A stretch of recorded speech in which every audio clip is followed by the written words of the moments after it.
The light switch. Using the nose touch behavior. My training light switch board has two switches, one at nose height and one at normal height. When we train this behavior in the dark, it's easy to see which touch affects change and which doesn't.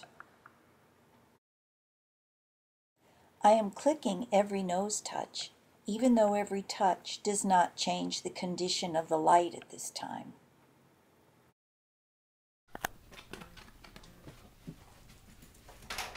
Yes. Yes.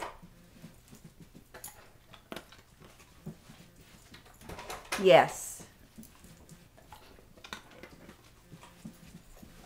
Yes. Yes.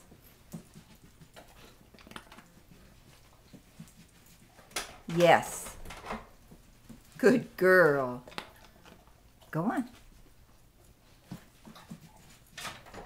Yes.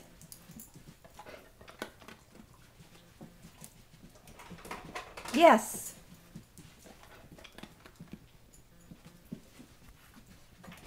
Yes. My light switch criteria is to move the switch in the opposite position. My cue for this behavior is light. In other words, if the light is on, I will send Lily to the switch because I want the light off. And likewise, if the light is off and I want it on, I will send Lily to the switch. The cue is the same.